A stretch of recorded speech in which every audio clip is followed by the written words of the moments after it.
নমস্কার বন্ধুরা, পিঙ্কি ভিলেজ কিচেনে আপনাদের সবাইকে স্বাগত জানিয়ে শুরু করছি আজকের রান্নার পর্ব। আজকের রান্নার পর্বে আমি আপনাদের সঙ্গে শেয়ার করব গাজরের লাড্ডুর রেসিপি। এবং এই গাজরের লাড্ডুটা একদম পারফেক্ট ভাবে বানাবো। খুব সহজ পদ্ধতিতে আপনারাও বাড়িতে এইভাবে লাড্ডু বানিয়ে নিতে পারবেন এবং এই লাড্ডুটা বানিয়ে পুজোর কাজে আপনারাও ব্যবহার করতে পারেন এবং এই লাড্ডু বানিয়ে বাচ্চাদের টিফিনেও দিতে পারেন। বাচ্চারা অনেক সময় গাজর খেতে পছন্দ করে না, তাহলে গাজর দিয়ে যদি আপনারা এইভাবে লাড্ডু বানিয়ে দেন তাহলে ওরা বুঝতে পারবে না, কিন্তু গাজরের লাড্ডুটা খেয়ে নেবে। আর গাজরের লাড্ডু অনেক বেশি টেস্টি হয় আর খেতে খুব সুস্বাদু লাগে। তো আপনারা এইভাবে বানিয়ে এয়ারটাইট বক্সে ভরে 1 মাস পর্যন্ত সংরক্ষণ করেও রাখতে পারেন। তো বন্ধুরা, আপনারা দেখুন কিভাবে আমি গাজরের লাড্ডুটা আজকে বানাচ্ছি। আপনারা প্রথম থেকে শেষ পর্যন্ত সঙ্গে থাকুন। আর রেসিপিটা ভালো লাগলে চ্যানেলটিকে সাবস্ক্রাইব করে আমার পাশে থাকবেন। দেখো বন্ধুরা, এখানে আমি 3টা গাজর নিয়েছি আর বড় বড় সাইজের গাজরগুলো। গাজর 2 প্রকারের হয়, একটা হলুদ রঙের আর এই গাজরটা আমি আজকে যে নিয়েছি লাড্ডুটা বানাবো এই গাজরটা কিন্তু লাল রঙের। এই গাজরগুলো খুবই মিষ্টি হয়, এই গাজরগুলো আসে রাজস্থান থেকে। তো বন্ধুরা, আজকে আমি এই গাজর দিয়ে লাড্ডুটা বানাবো। এখন আমি গাজরটাকে খোসা ছাড়িয়ে ভালো করে ধুয়ে পরিষ্কার করে নিচ্ছি।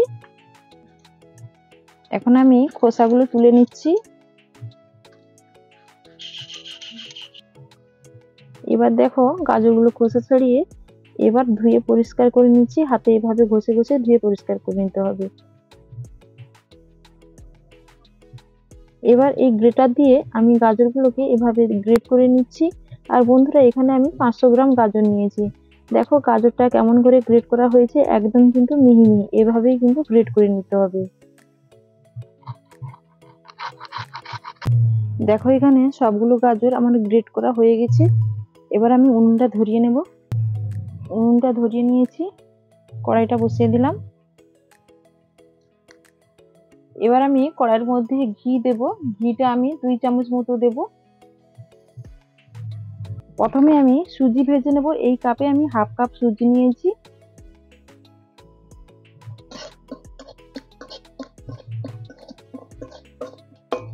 বন্ধুরা, এখানে সুজির ওজনটা আছে 50 গ্রাম।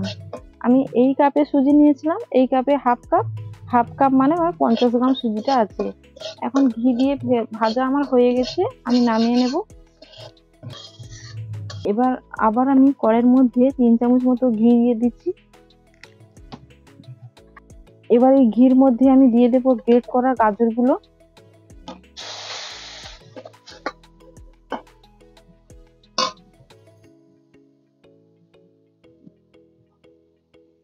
এবার ঘির সঙ্গে গাজরগুলো নেড়ে চেড়ে আমি হালকা ভেজে নেব, যাতে গাজরের কাঁচা গন্ধটা চলে যায়। বন্ধুরা, এই যে গাজরের লাড্ডুতে আমি 1 চিমটি খানি লবণ দেব, কিন্তু লাড্ডু একটু মিষ্টি হয়, লবণ পড়ে না বলতে গেলেই চলে। আর লবণটা 1 চিমটি খানি আমি দিয়ে দিলাম, এতে স্বাদ আরো বেশি হবে এবং ভালো লাগবে খেতে। এবার দেখো গাজর আমার ভাজা হয়ে গেছে, গাজরের কাঁচা গন্ধটাও চলে গেছে। আর এখন আমি এর মধ্যে দিয়ে দেবো এই বাটি মেপে 1 বাটি চিনি দিলাম।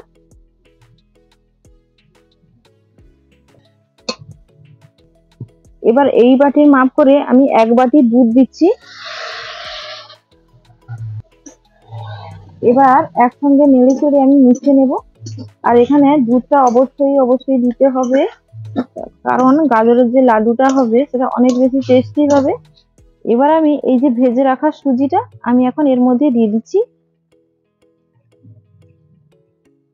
এবার সুজিটা দিয়ে আমি খুন্তি দিয়ে নেড়ে চেড়ে একসঙ্গে আমি মিশিয়ে নিচ্ছি।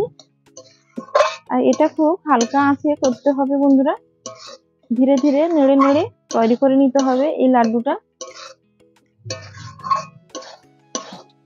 এবার 3টা এলাচ ফাটিয়ে দেখো এভাবে আমি গুঁড়ো করে নিয়েছি, এর মধ্যে দিয়ে দিলাম। ফ্লেভারটা খুবই ভালো হবে। এবার আমি এর মধ্যে দিয়ে দেব চালমগজ, 1 চামচ চালমগজ নিয়েছি, এর মধ্যে দিয়ে দিলাম।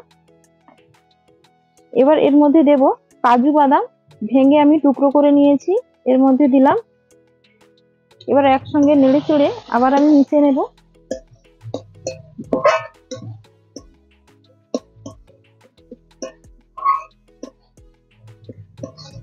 এবার গুঁড়ো আমল দুধও এর মধ্যে আমি 2 চামচ দিলাম।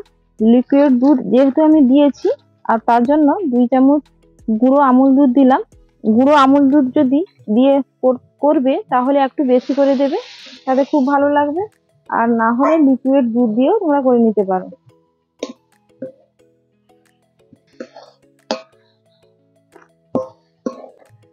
দেখো বন্ধুরা, এই যে গাজরটাকে নেড়ে চেড়ে আমি লাড্ডুর আকারে তৈরি করে নিয়ে চলে এসেছি। আর বন্ধুরা, এখানে যে আমি সুজির ব্যবহার করলাম, সুজি ব্যবহার করার কারণটা হলো বন্ধুরা, এই যে লাড্ডুটা আমি আজকে বানাবো এটা শক্ত শক্ত একদম টাইট টাইট হবে। এটা এয়ার টাইট বক্সে ভরে তোমরা 1 মাস পর্যন্ত সংরক্ষণ করে খেতে পারো। আর এটা একদম নরম হবে না। শুধু গাজর দিয়ে যদি লাড্ডু বানানো যেত তো একটু নরম ভাব হতো। আর আমি এখানে যে সুজিটা ব্যবহার করেছি দেখতেই পাচ্ছ, এটা ডোর আকারে একটা বন্ধ করে হয়ে গেছে। তো এভাবে করে হবে। আর এটা আমি আজকে যে বানাবো দেখবে ঠান্ডা হলে একদমই শক্ত হয়ে যাবে।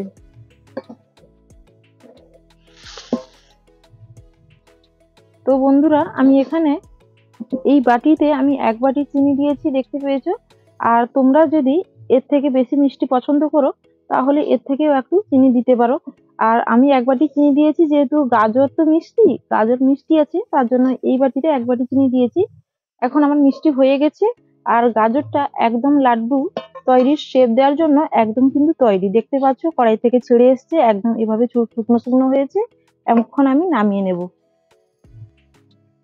এবার এই প্লেটের মধ্যে আমি নামিয়ে নিচ্ছি।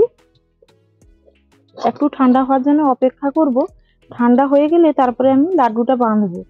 দেখো, এগুলো একটুখানি ঠান্ডা হয়ে গেছে, খুব বেশি ঠান্ডা করিনি, একটুখানি গরম অবস্থায় আছে। আর এখন আমি নাড়ুর শেপ দেব।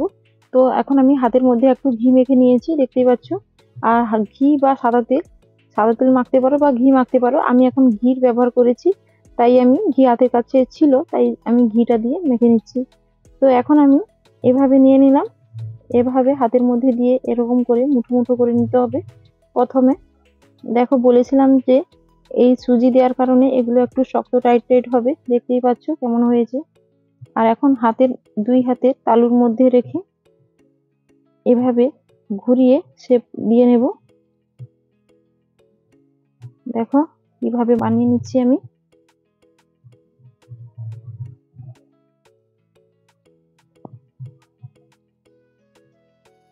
খুব সুন্দরভাবে লাড্ডুর শেপটা হয়ে গেল। একটা লাড্ডু আমি বানিয়ে নিলাম, প্লেটের মধ্যে রেখে দিচ্ছি।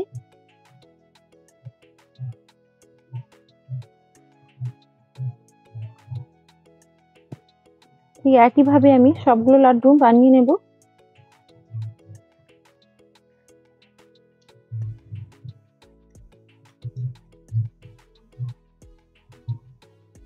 দেখো, আমি এখানে একইভাবে সবগুলো লাড্ডু আমি বানিয়ে নিয়েছি। দেখতেই পাচ্ছ লাড্ডুগুলো কতটা সুন্দর লাগছে দেখতে, আর কতটা পারফেক্ট ভাবে কিন্তু তৈরি হয়েছে। আর দেখে কি বোঝা যাচ্ছে এগুলো যে গাজরের নাড়ু বলে? তো আমাকে তো দেখে মনে হচ্ছে যেন এগুলো গুড়ের নাড়ু। একদম দেখতে লাগছে যেন গুড়ের নাড়ুর মতন। দেখো কালারটা দেখো কেমন হয়েছে, কতটা সুন্দর লাগছে দেখতে।